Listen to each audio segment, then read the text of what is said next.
This episode of Pick Up the Six podcast is brought to you by our friends at Mud Gear. We have an awesome new partnership to tell you about, and we love Mud Gear because they're made tougher. Just like you guys, it's outdoor gear for the outdoor athlete. You can get it dirty, you can sweat in it, it's all good, and I absolutely love it. If you go to my Instagram, you'll see me rocking Mud Gear shirts and shorts on that Blue Ridge relay, and it performed really, really well. We've got a great deal going for our listeners. You go to mudgear.com, you use the code PUT6, that's the number 6, PUT and the number 6, and you're saving 15% off today. Great shirts, great shorts, awesome socks. They've got a bunch of different kinds of socks. They've got full knee-high socks for compression. They've got running socks. They've got mountain biking socks. They've got rucking socks. It's all good. Go pick it up today. It's made tougher. It's Mud Gear, and it's 15% off at mudgear.com using the code PUT6. Go get after it, pick up some of their stuff, and help support a great company that we love to partner with. Dom Teich knows what it's like to make split-second decisions at 800 miles per hour.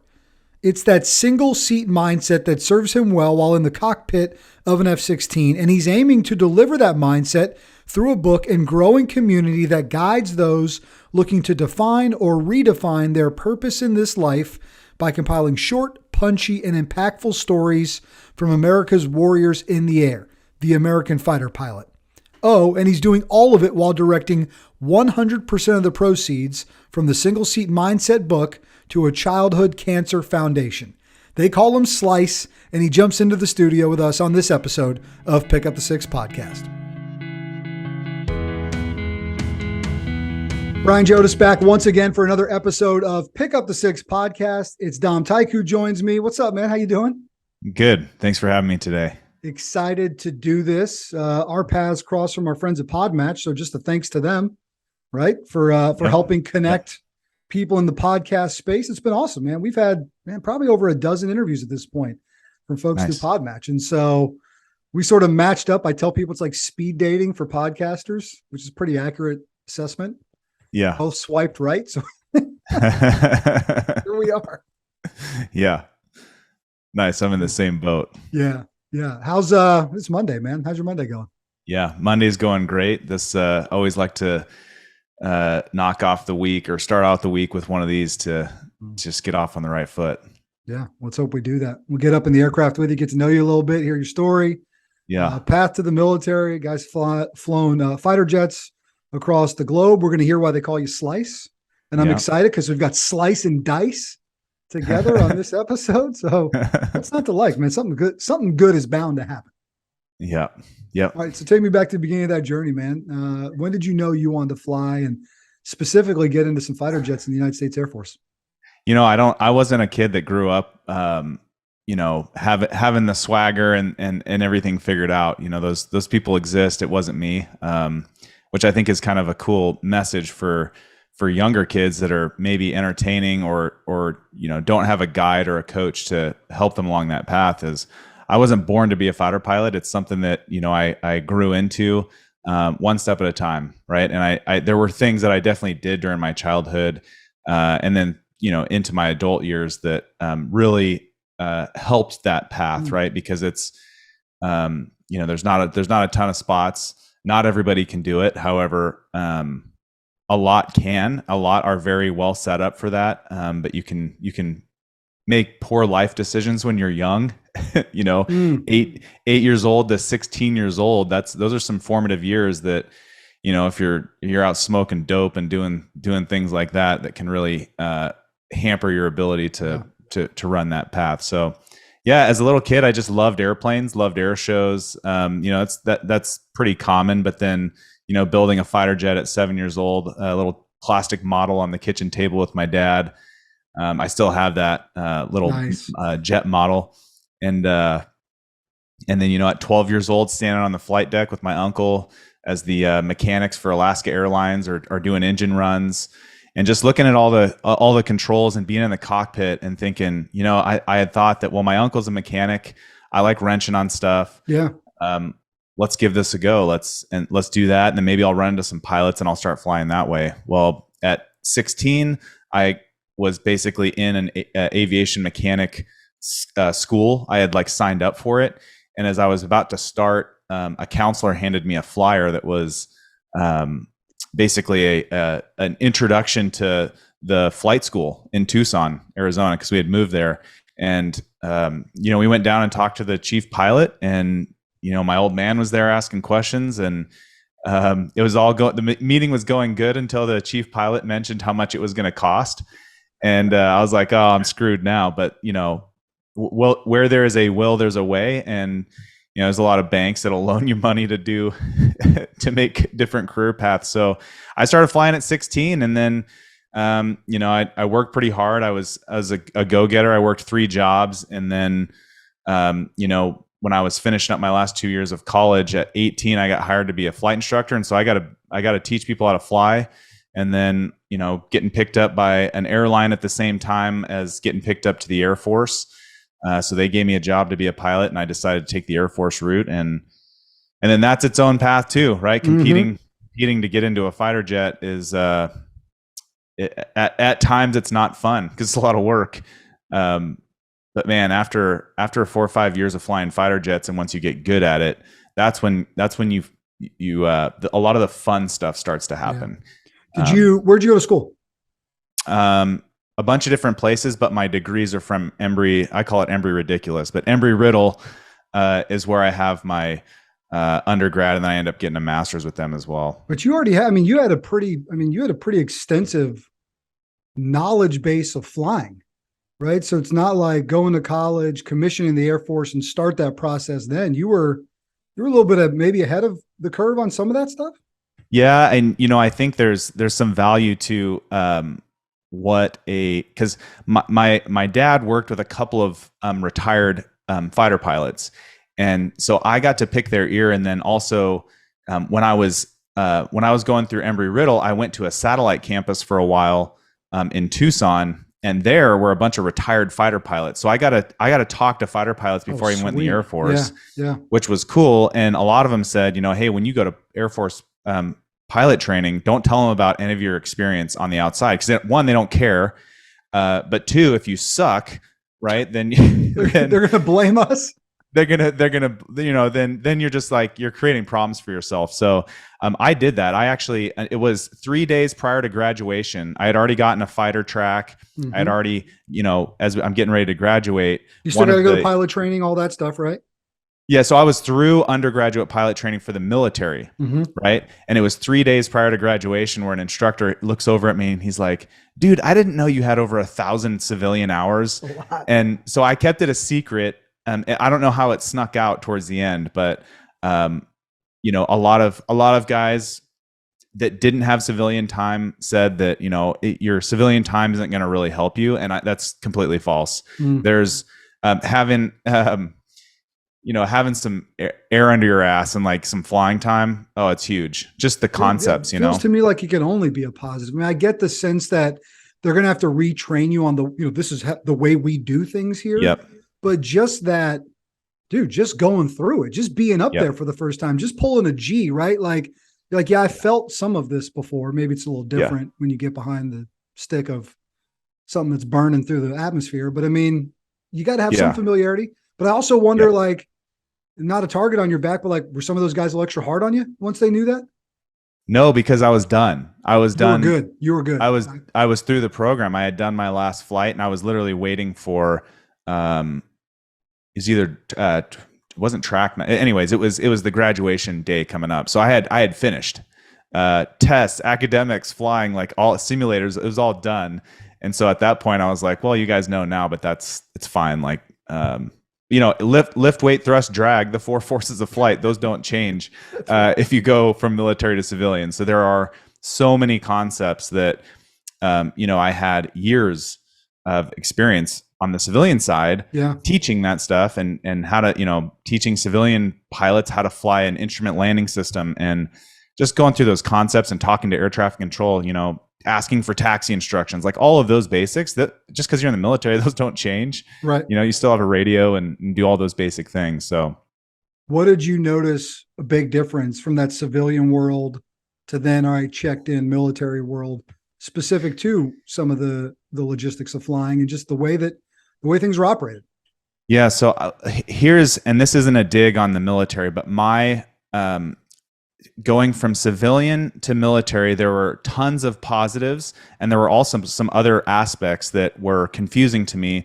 And one of them specifically was maybe it's specific to pilots in the Air Force, or just even my own experience, and maybe even my personality. Maybe this being the way that I am, maybe that brought out this comment that I'm about to share. But I have found largely, which is why I started Single Seat Mindset. My biggest push in the military, having come from the civilian world, and then I went through officer training. So I didn't go through a service academy. I didn't go through RTC. I went through a 14-week course, and then I was an officer. And so, even like, I didn't even know for years that you weren't supposed to put your sunglasses on your head, and walk around inside the building. So like all those little customs and courtesies and stuff. But in the military, I found that pilots specifically were like the U.S. Air Force does a very good job debriefing, which is where tons of learning happens. Some of the other countries around the world that I've flown with, that is one of their Achilles heels. And maybe it's just Americans are more blunt and brash and willing to like put that out there, but that's what makes us really good, is the debriefing for aviation. Anything outside of aviation, what I've found is that the feedback and the mentoring and the coaching that happens for life lacks. So that is where, I have tried to make a big push, because on the civilian world, the chief pilot of the flight school that I was in, he would sit down with me and we would just shoot the bull and talk about life and, finances and just all that kind of stuff. And I'm not saying that doesn't exist in the Air Force.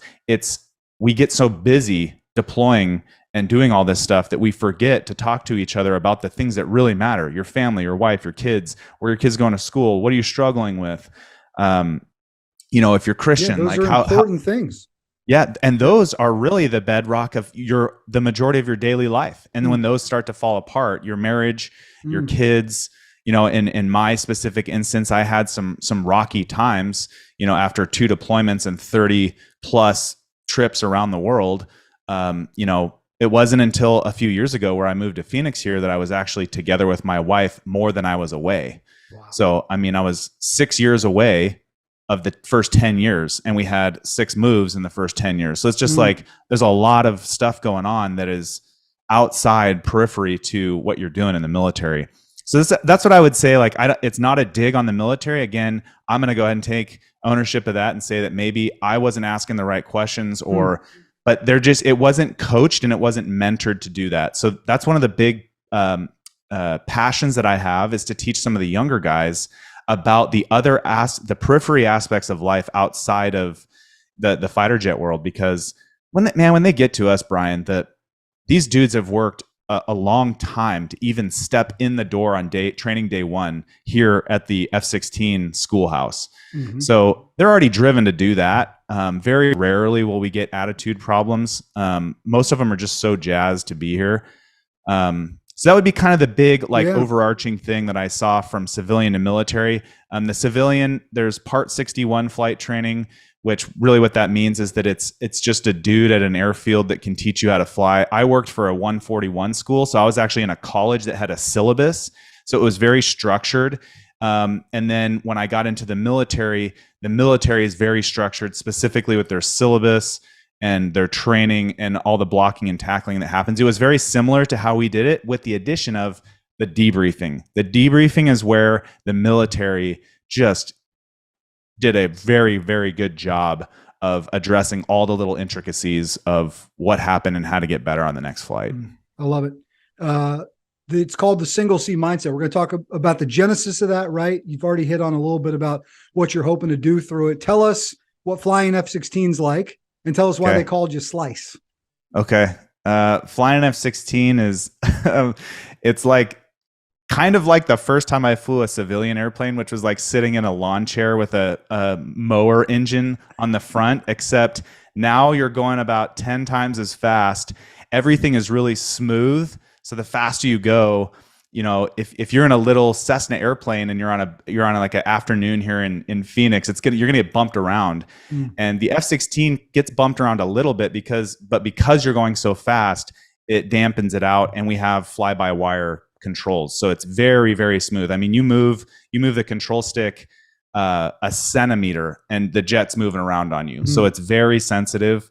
And it's just super fun. I mean, the F-16 has a bubble canopy that kind of wraps around you, and then it kind of goes down. So you can, without even like tilting the wings, you can look out the side and see the ground underneath you. And it's just so smooth. I mean, it's so smooth that when I take somebody up for an incentive flight and they move the controls, they are, I would say that's kind of violent. Like, especially if you push the stick fast, like the control stick, if you push it fast to the left, you're going to do a bunch of aileron rolls really fast.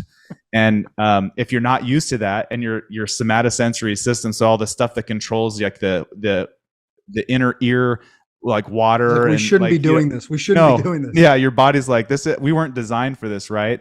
And then just pulling G's, the F-16 can pull. The jet's rated at 9 Gs, so 9. What would they say? Forces acceleration due to gravity, right? Yeah. So think of yourself going into a turn on 9 times your body weight, basically, in pressure on your body, right? And so the F-16, the seat is canted back. I think it's about 30 degrees. Okay. And so as you're sitting like that does take the edge off of the pain, but it still. It still hurts. Like, I actually try not to pull 9 Gs. Well, I mean, one would think, you don't but when I was a young dude and I was healthy, and like that was something we did very regularly. And now if I can avoid it, there's really no reason for Slice to be pulling 9 Gs. Speaking of, hold on, let me real quick. Yeah. I love it. I have such a great memory of my dad bringing home a videotape where they we're going to video you in the centrifuge and we'll show you what your face looks like when you're, and it's, it's the funniest stuff ever. It's funny you say that, because I'm looking, Brian, right here at the original VHS. Pop it in, man. Have a blast. The thing is, I don't have a VHS player, so I contacted my cousin, and she's going to, I think she's going to figure out how to get the information off of it so that I can watch it, because I want to show my kids, because it looks so funny. It looks so funny. It'll be make fun of dad night. Yeah, it's good stuff. You might remember, guys, if you've been to an air show, you've seen the mighty U.S. Air Force Thunderbirds. That's the F-16, right? The F-16 is the Thunderbird aircraft. So you've seen it in air shows. You've seen it do a lot of cool stuff. When it's in combat, right? When it's downrange, what's its specialty? So the aircraft specifically that the Thunderbirds fly, it's the Block 50 version. So it's got the GE motors in it. And I'm biased. Most of my time is in Block 50. Well, maybe not anymore. Because I've flown Block 25s, 30s, 40s, 42s, and 50s now. So I've been pretty fortunate to fly all the different blocks. But the Block 50 has its specialty is what would call the Wild Weasel mission. So it carries these big telephone pole-sized missiles that through different systems on the jet, basically, if you look up Wild Weasel on the internet, you're going to find it. But it's our job as the Wild Weasels is to go in and find the things on the ground that are going to shoot our friendly forces when they're trying to go in to get the mission done. So, that's a year worth of explaining what the Wild Weasels does, but it's got a great motor. I mean, I have a decent amount of combat time in that jet, and it's treated me really well. All the F-16s have, but I'm really biased because that one, the motor, the jet itself, the computers, avionics, and the mission. I've just have so many fond memories of flying that airplane. In combat gray, not in the traditional Thunderbird paint job when you're. Yeah, exactly. And that jet actually is where you had asked where I'd got my call sign, and I was actually, as I was new in the airplane, you get named by the dudes in your squadron, right? It's not a name that you pick, and I was doing it was called high aspect basic fighter maneuvers, essentially just dogfighting, where you pass really close, going opposite directions. And as you pass, that's when the fight starts. And then it's the first, whoever kills the other airplane the fastest, right? And so I was getting a little bit spicy that day. And I broke a training rule and pointed at the other aircraft too long and had a very close pass. That's why the training rules are there, so that you don't kill yourself. And so they, I was in a Japanese squadron, the Samurai at the time. And so they said I tried to slice my instructor in half, and it kind of fit with the the Japanese, Yeah. full tang ninja sword theme. So, Yeah.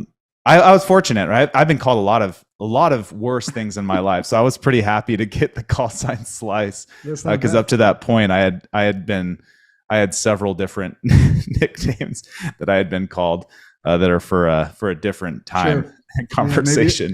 Yeah, maybe over a beer. whiskey. Yeah, maybe over a whiskey or a beer. Yeah, Yeah. all fair. I understand that.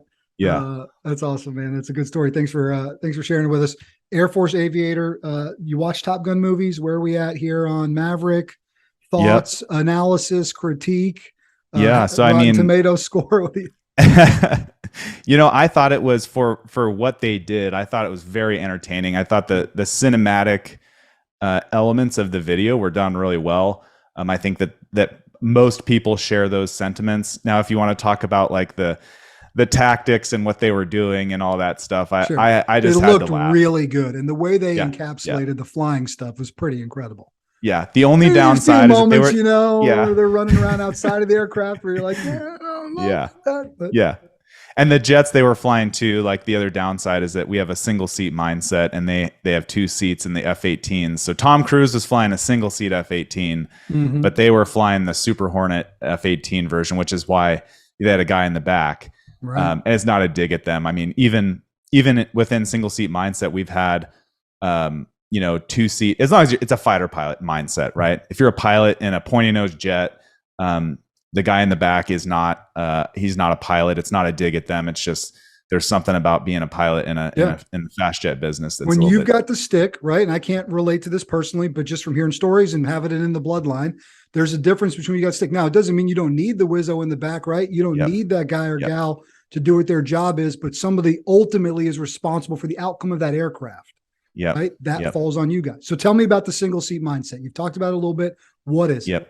Yeah. So the single seat mindset, what we found is that the genesis of it happened as COVID was getting, in the inception of COVID, right? When people were locked down, we had a class going through that was really struggling in the F-16 basic course. And it started with me sending them a 2-minute message once a week while they were in training. And it was just, a lot of it was written from my perspective of my failures. It was, hey, I did this, and that's why I suck. And here's, if you get into this situation, here's the way you dig yourself out. Here's the way to avoid this in the first place. So I've messed up so many times in my life and like I said, I was not born to be a fighter pilot, and I'm an action taker, which means a lot of times, even in the absence of having a coach, I'm going to be taking action. Even if it's the wrong action, I'll just pick myself up and just try again. So that's how I'm wired.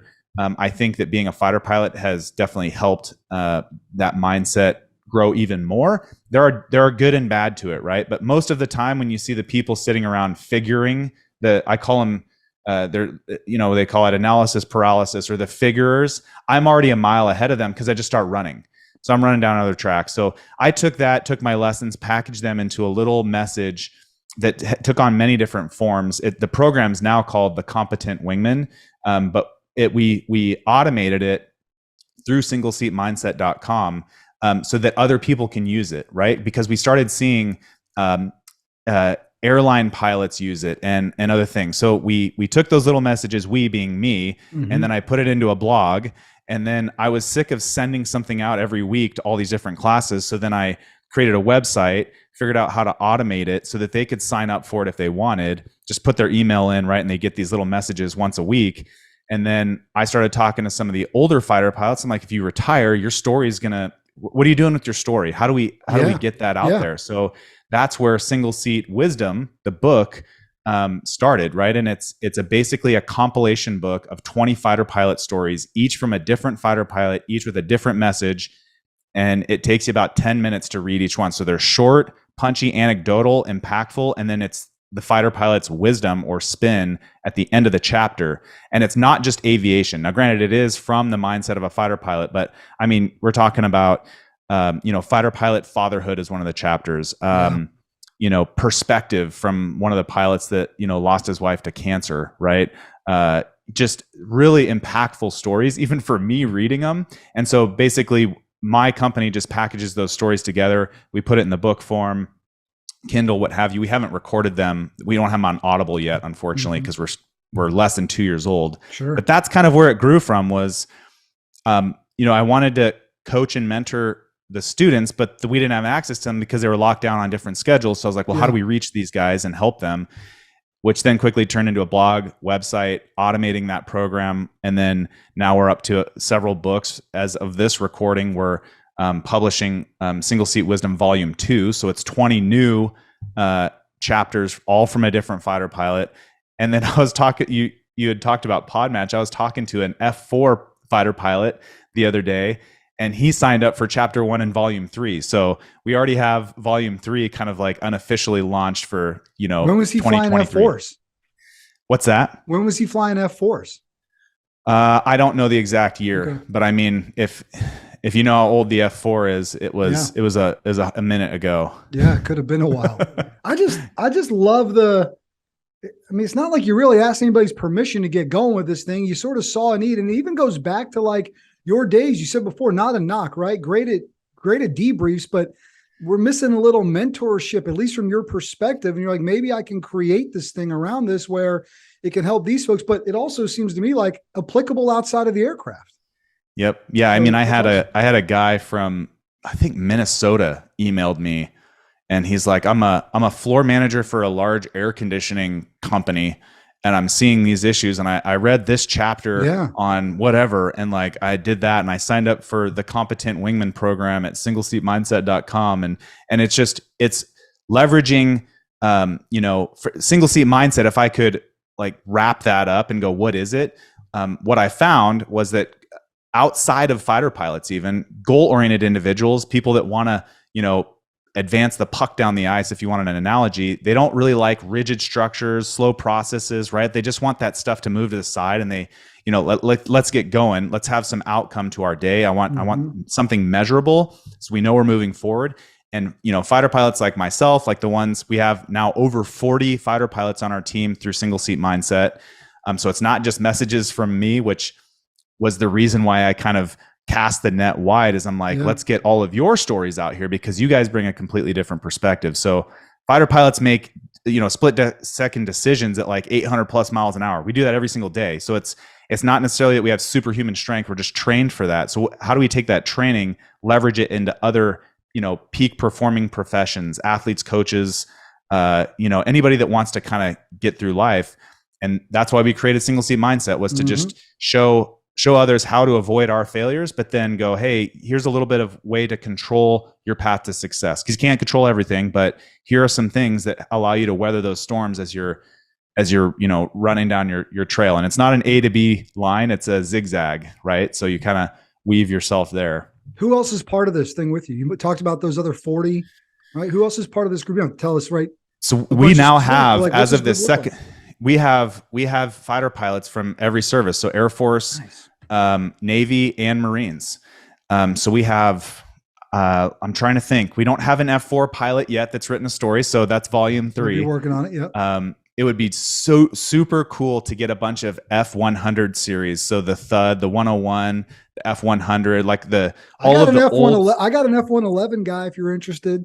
That's not a fighter jet though. That's a bomber. Okay. So that is the unfortunate piece of it, is that's a bomber aircraft. So it'd have to be a fighter jet, pointy nose. How's the F111? How's it different? It's very similar to like the B1. Okay. It's a very fast swept wing bomber jet. It's not a fighter jet. Interesting. But the So I mean, I think that we could get gray on that and call it a fighter. He flew fighters too. So it's a fighter. We'll call it a fighter. I changed F-15s too, so it'd be all right.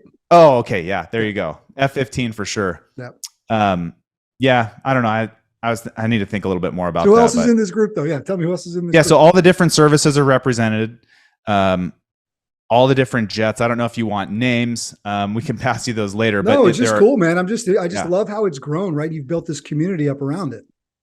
It's crazy. And never, Brian, did I ever think of myself as an author, or, fighter pilots don't build websites. we don't do this. I was just thinking, like, you just stood up an entire digital media component. Yeah. It was sort of like, cause I'm just going to get going and we'll figure it out.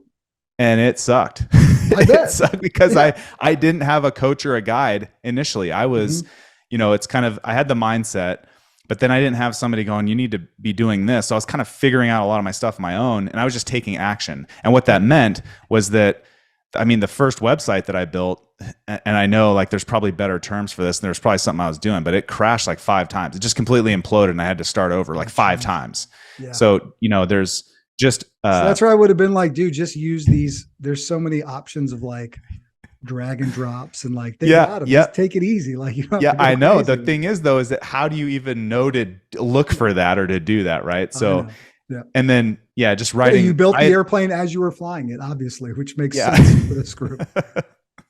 I mean, I wrote a book for apartment investing company that I own, so that's where I kind of learned to build the website and do that stuff. So I just was leveraging some of the stuff that I already had figured out from a business standpoint, and then just kind of took it a step by step, and it's grown into this thing. I have people saying, when are you going to start the single seat podcast? Yeah, I was going to ask the same thing, because you got plenty of people to interview. Yep, I got people to interview. I just don't have the time. I mean, I'm running a real estate company. I'm a full-time fighter pilot. We're writing books. Got a family? I got a family. Remember I got that family kids. You mentioned before that you're trying to spend more time with because you lost a lot during deployments? Yep. So all of that is kind of we say no to most things nowadays. Yeah. Because there's just so many things to do. There's so many parties to go to, so many sports to play, and there's only so many hours in the day. And we've just started saying no to a lot of stuff. And man, it's given our family a lot of stability. Just being together. Yeah, I hear you, man. I had to turn down stuff the last 2 weekends, and it might not sound like a big deal, but I'm coaching our first grader soccer team. But I've committed, like I can't miss. Yeah. Right. And I had to miss 1 or 2 games for some other things that were already on the calendar a year in advance. But other stuff that pops up, like, no, she's going to remember that game. Yeah. She'll remember that for a long time. Yeah. How is all of this impacted? Right. Because I'm guessing you've learned a lot about yourself as not just a fighter pilot, but as a husband, a dad. I know it's helped in your faith walk. You mind telling me a little bit about that? Yeah. So I got kind of, I think probably this happens to a lot of people. I don't think that this is anything crazy that happened to me, but as I joined the military, I was a very lukewarm Christian Catholic. You call it whatever you want. It would have probably been better if I just didn't do any of that. And where it kind of comes to a head is after multiple deployments and being all over the world and moving back here to Phoenix, I started I grew up, Dad bought single family homes. So I started buying single family homes as rental properties. And so 3 weeks over Christmas, I'm like renovating this property. And then the next Christmas, I find myself in an 8-unit, little mini apartment that I had bought, and I was renovating the first unit there. And I just remember it was 2 or 3 days prior to Christmas, and I was struggling a little bit, like with my faith in Christianity. I was struggling with some other things, right? And then the business kind of was growing fast, and I was learning a lot, and I was firing a lot of people. I was hiring a lot of people. So I was in that phase of just, the first 3 years, it's kind of a struggle. And I remember taking the sledgehammer, because we were demoing one of the interiors of these properties. And I took the sledgehammer and I chucked it across the room, and it went through the kitchen wall. And I locked the building up, and I drove home to be with my family. So that was kind of like a defining moment of how many more Christmases am I going to give up with my kids at home? Not working on Christmas. And for what? For money. But those days leading up are the best days. Christmas is great. I mean, I love it. I know. Days leading up are the best days where you can really relax and really spend time with them. But when you're in it, right? And you just go. I call it the achievement hamster wheel. So you're just achieving, you achieve that thing, and then you're on to achieving the next thing, right? And so you get stuck in that hamster wheel. And fast forward a few more months, I had grabbed onto the hamster wheel, and I was just flopping around inside of it, right? Like life was giving me a ride that I didn't sign up for.